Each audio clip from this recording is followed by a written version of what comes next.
Agar uyingizda gaz hisoblagichi bo'lsa, bugungi gaplarim sizga bevosita tegishli. Chunki ko'pchilik odamlar gazoviklar kelib hisoblagichni tekshirsa, plombaga qarasa yoki hisoblagich noto'g'ri ishlayapti desa, nima qilishni bilmay qoladi. Natijada ayrim fuqarolarga 7,5 so'm, ba'zida undan ham katta miqdorda qarzdorlik yoki jarima hisoblanadi. Eng yomoni, odam vahimaga tushib, hujjatlarni o'qimasdan imzo qo'yadi. Keyin esa o'z huquqini isbotlash juda qiyinlashadi. Men bugun sizga oddiy tilda tushuntiraman. Gaz hisoblagichi tekshirilganda nimalarga e'tibor berish kerak? Qachon siz aybdor bo'lmaysiz? Qachon xavf bor? Qanday hujjat talab qilish kerak va kvartira yoki uy bilan bog'liq jiddiy muammoga tushib qolmaslik uchun nima qilish lozim? Bu ma'lumot har bir xonadon egasi, ijarachi, merosxo'r va yangi uy sotib olayotgan odam uchun juda muhim. Hozirning o'zida kanalga obuna bo'ling. Videoga like bosing. Chunki men bunday amaliy va hayotiy mavzularni davom ettiraman. Avvallari ko'pchilik gaz uchun oddiy tartibda to'lov qilib yurardi. Hisoblagich ko'rsatkichini yozadi, kvitansiya bo'yicha to'laydi. Gaz xodimi kelib ketsa ham katta e'tibor bermaydi. Hisoblagichning plombasi joyidami? Muddati o'tganmi? Davlat qiyoslovidan o'tganmi? Kim ochgan, kim yopgan, dalolatnoma to'g'ri tuzilganmi? Bular ko'pincha ahamiyatsizdek ko'rinardi. Odamlar men gazni o'g'irlamaganman, demak muammo bo'lmaydi deb o'ylardi. Lekin amalda tizim ancha qat'iylashdi. Endi hisoblagichdagi har qanday shubhali holat, plombaning shikastlanishi, hisoblagichning vaqtida tekshiruvdan o'tmasligi, ko'rsatkichlar bazadagi ma'lumot bilan mos kelmasligi, hattoki texnik xatolik ham katta hisob-kitobga sabab bo'lishi mumkin. Bugun gaz ta'minot tashkilotlari iste'molchi bilan munosabatda ko'proq hujjatga tayanadi. Og'zaki gapning kuchi kam. Agar dalolatnomada plomba buzilgan, hisoblagichga tashqi ta'sir ko'rsatilgan, hisoblagich ishlamayapti, iste'molchi vakili ishtirokida ko'rik o'tkazildi deb yozilgan bo'lsa va siz unga e'tirozsiz imzo qo'ygan bo'lsangiz, keyin men tushunmagan edim deyishingiz oson qabul qilinmaydi. Mana shu joyda ko'pchilik xato qiladi. Gazovik keldi, shoshirdi, bu oddiy tekshiruv, imzo qo'ying dedi. Odam imzo qo'ydi. Bir necha kundan keyin shaxsiy kabinetda yoki gaz idorasida millionlab so'mlik hisob-kitob paydo bo'ladi. Shuning uchun men doim aytaman, gaz hisoblagichi masalasida eng katta himoya bu dalolatnomani o'qish, nusxa olish va e'tirozni yozib qo'yishdir. Asosiy o'zgarish shundaki, hozir hisoblagich faqat to'lov vositasi emas, balki huquqiy dalilga aylangan.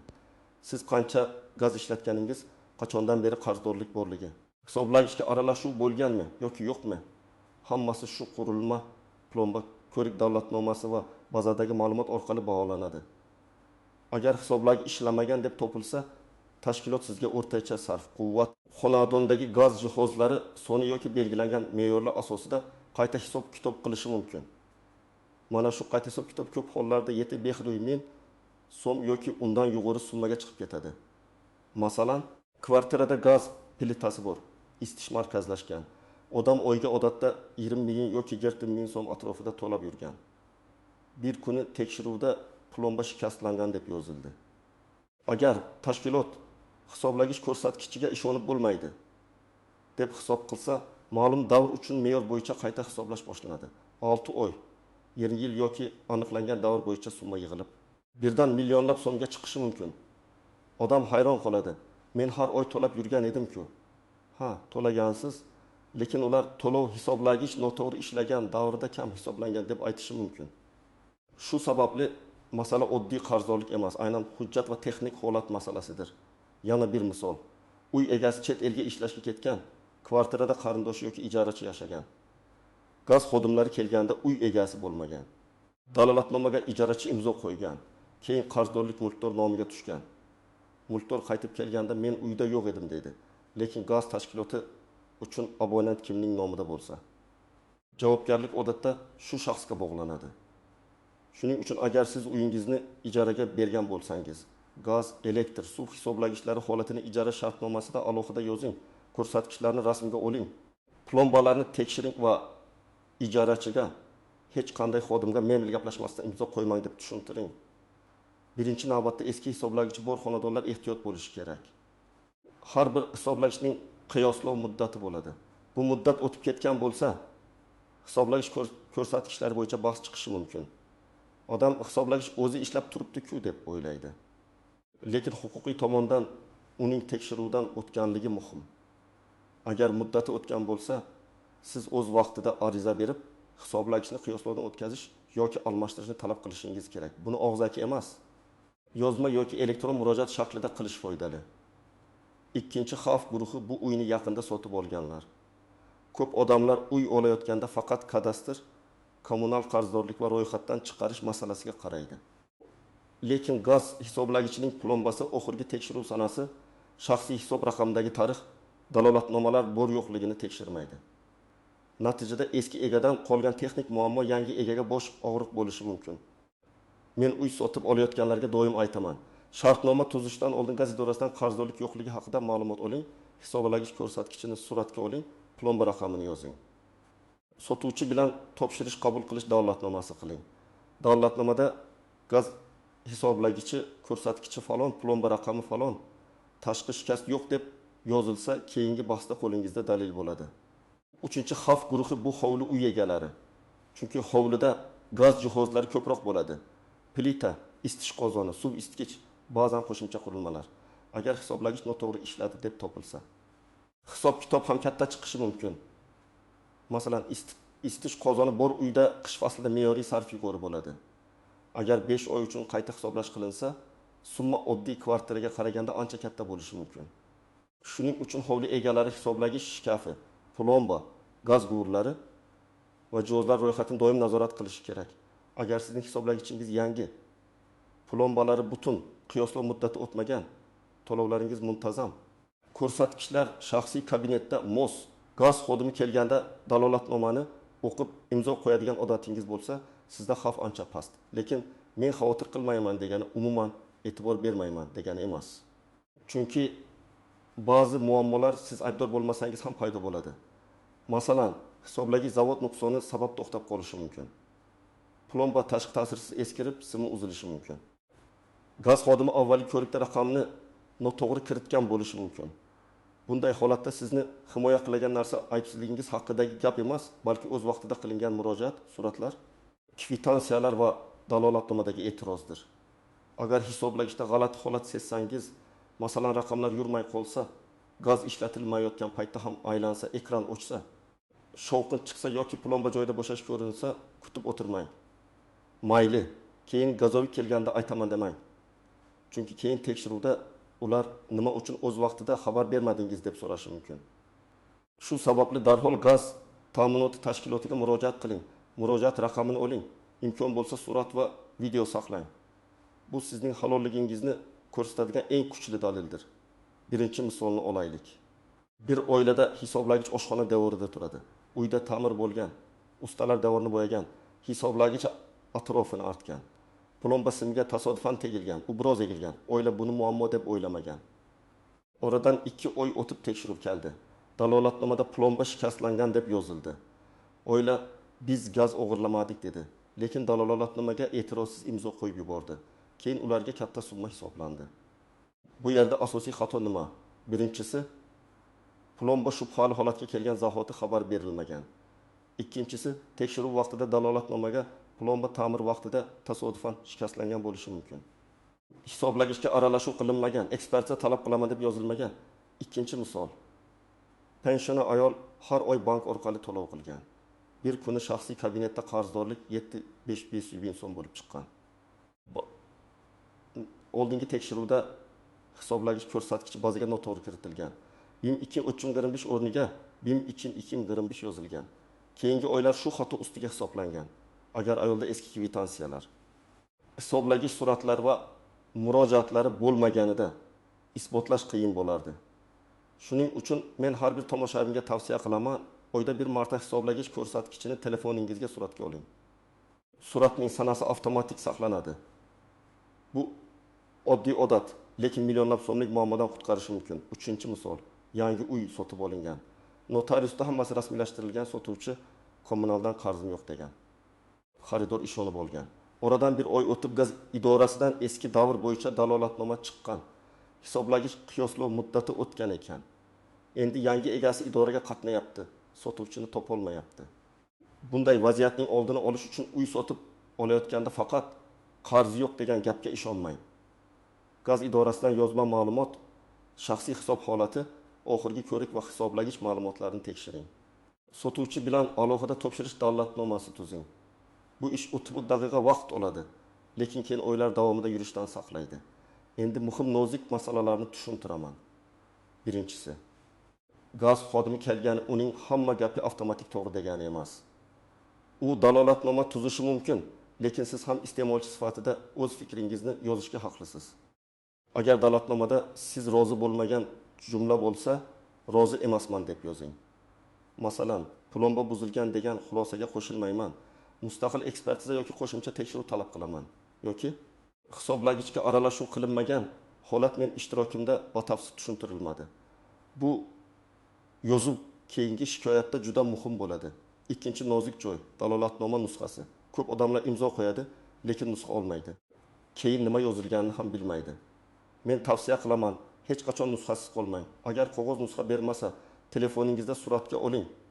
Surat olishga to'sqinlik qilinsa, bu holatni ham yozib qo'ying. Siz o'zingiz imzo qo'yayotgan hujjatni bilishga haqlisiz. Hujjatning nomi, sanasi, xodimlarning ism, familiyasi, lavozimi, hisoblagich raqami, plomba raqami, ko'rsatkich. Aniqlangan holat va sizning e'tirozingiz ko'rinib turishi kerak. Uchinchi nozik joy. Imzo qo'ymasangiz ham bo'ladi. Baribir yozamiz degan gap. Ha, xodimlar siz imzo qo'ymasangiz ham dalolatnoma tuzishi mumkin. Guvohlar bilan rasmiylashtirishi mumkin. Lekin bu siz sukut saqlashingiz kerak degani emas.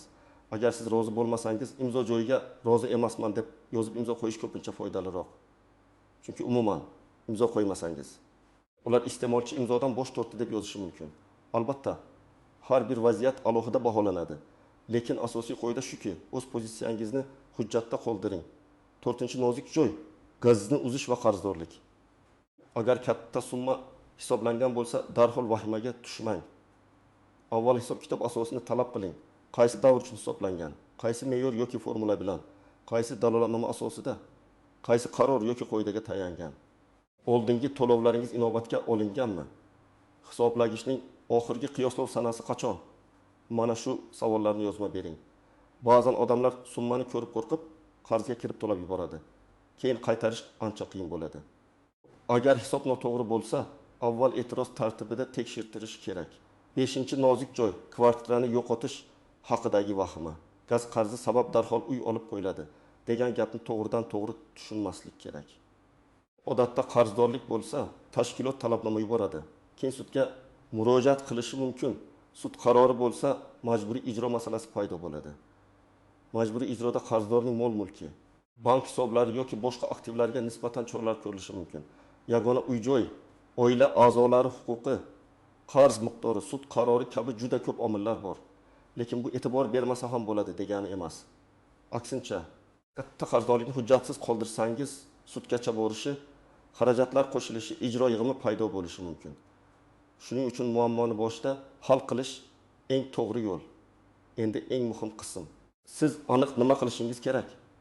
Birinchi qadam, bugunoq hisoblagichingizni tekshiring. Plomba joyidami, simi uzilmaganmi, raqami ko'rinadimi, hisoblagich oynasi sinmaganmi, ko'rsatkich normal yuryaptimi? Gaz ishlatilmayotganda harakat yo'qmi, shularni ko'ring. Keyin telefoningizga suratga oling. Umumiy ko'rinish, hisoblagich raqami, ko'rsatkich, plomba suratlarni alohida papkada saqlang. Bu juda oddiy, lekin kelajakda sizning eng katta dalilingiz bo'lishi mumkin. Ikkinchi qadam, hisoblagichning qiyoslov muddatini aniqlang. Buni gaz ta'minoti tashkilotidan, shaxsiy kabinetdan yoki hisoblagich pasportidan bilish mumkin. Agar muddati yaqinlashgan yoki o'tgan bo'lsa, yozma murojaat qiling.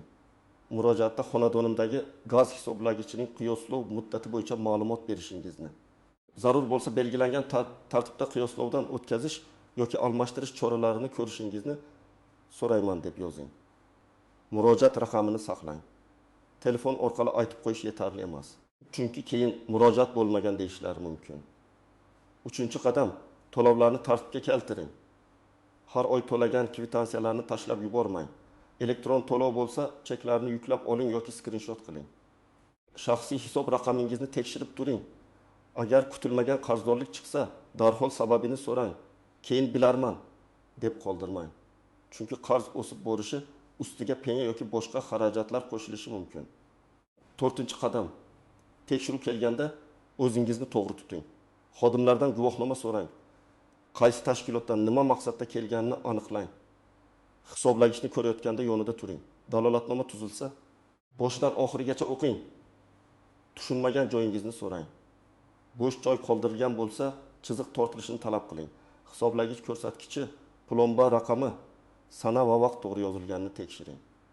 Agar rozi bo'lmasangiz, e'tirozingizni o'sha yerning o'zida yozing. Men bu holatga rozi emasman. Qo'shimcha tekshiruv talab qilaman. Nusxa berilsin degan yozuv oddiy ko'rinsa ham, keyin juda katta ahamiyatga ega bo'ladi.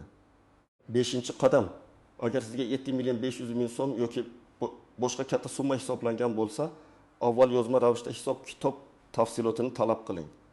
Arizada shunday mazmun bo'lsin. Menga hisoblangan qarzdorlikning kelib chiqish davri, hisoblash asosi, dalolatnoma nusxasi, qo'llangan me'yorlar, avvalgi to'lovlar inobatga olingani haqida yozma ma'lumot berishingizni so'rayman. Bu arizani 2 nusxada bering. Bir nusxasiga qabul qilingan sanani qo'ydiring yoki elektron tartibda yuboring. Javob kelmaguncha yoki javobni o'rganmaguncha shoshilib tan olish mazmunidagi hujjatlarga imzo qo'ymang. 6-qadam. Agar hisob-kitob noto'g'ri deb hisoblasangiz, yuqori tashkilotga iste'molchilar huquqlarini himoya qilish organlariga yoki sudga murojaat qilish masalasini ko'rib chiqing. Men har doim aytaman, suddan qo'rqmaslik kerak. Lekin sudga hujjatsiz borish ham to'g'ri emas. Sizda dalolatnoma nusxasi, to'lov kvitansiyalari, hisoblagich suratlar, javob xatlari, shaxsiy hisobdan ko'chirma bo'lishi kerak. Agar summa katta bo'lsa, yurist bilan maslahatlashish ham foydali. Chunki ba'zan bitta noto'g'ri yozilgan ariza yoki muddatni o'tkazib yuborish keyingi himoyani qiyinlashtiradi. 7-qadam. Agar uyni ijaraga bergan bo'lsangiz yoki sotib olayotgan bo'lsangiz, alohida dalolatnoma tuzing. Ijara shartnomasida gaz hisoblagichining ko'rsatkichi, plomba holati, to'lov kim tomonidan qilinishi, tekshiruv kelganda kim javob berishi yozilsin. Uy sotib olayotganda esa sotuvchi bilan topshirish qabul qilish hujjatida barcha kommunal ko'rsatkichlarni yozing. Gaz hisoblagichi raqami, ko'rsatkichi, plomba raqami va qarzdorlik yo'qligi qayd etilsin. Bu hujjatni oddiy qog'ozda yozish ham keyin dalil sifatida foyda berishi mumkin. Lekin imkon bo'lsa, rasmiy hujjatlar bilan mustahkamlang. Eng birinchi xato, men aybdor emasman. Shuning uchun hech narsa qilmasam ham bo'ladi deb o'ylash. Huquqiy masalada aybsizlikni ham ko'pincha dalil bilan ko'rsatish kerak bo'ladi. 2-xato, dalolatnomani o'qimasdan imzo qo'yish. 3-xato, plomba yoki hisoblagichdagi muammoni yashirib yurish. 4-xato, uy sotib olayotganda kommunal tarixni tekshirmaslik. 5-xato, katta summa chiqqanda hisob-kitob asosini talab qilmasdan darhol to'lash yoki aksincha. Umuman e'tiborsiz qoldirish. Har ikki yo'l ham xavfli. To'g'ri yo'l bu hujjat talab qilish, e'tiroz bildirish, dalil yig'ish va tartib bilan harakat qilishdir. Men sizga oddiy formulani beraman. Ko'rdim, yozma murojaat qildim, dalolatnomani o'qidim. Rozi bo'lmasam e'tiroz yozdim, nusxa oldim. Shu 6 odat sizni juda ko'p muammolardan saqlaydi. Gaz masalasida og'zaki kelishdik degan gapga tayanmang. Bugun xodim bor. Ertaga u boshqa joyda ishlashi mumkin. Bugun sizga muammo yo'q deyshadi. Ertaga bazada qarzdorlik chiqadi. Qog'oz, elektron murojaat, kvitansiya va surat esa qoladi. Gaz hisoblagichi bo'yicha tekshiruv oddiy ko'rinishi mumkin. Lekin uning oqibati juda jiddiy bo'lishi mumkin. 7.500.000 so'mlik hisob-kitob ham, sudgacha boradigan qarzdorlik ham, gaz uzilishi ham ko'pincha bitta noto'g'ri imzo, bitta vaqtida qilinmagan murojaat yoki bitta saqlanmagan hujjatdan boshlanadi. Men sizni qo'rqitmoqchi emasman. Men sizni tayyor bo'lishga chaqiryapman. Hisoblagichingizni tekshiring, plombani nazorat qiling. Qiyoslov muddatini biling. Har oy ko'rsatkichni suratga oling. Tekshiruvda dalolatnomani o'qimasdan imzo qo'ymang va katta summa chiqsa, avval hisob-kitob asosini talab qiling. Agar sizda shunga o'xshash holat bo'lgan bo'lsa, izohlarda yozing. Qancha summa hisoblashdi? Sabab nima deyishdi? Muammo qanday hal bo'ldi? Sizning tajribangiz boshqa odamga yordam berishi mumkin. Videoga like bosing, kanalga obuna bo'ling va yaqinlaringizga yuboring. Chunki bu mavzu har bir xonadonga tegishli.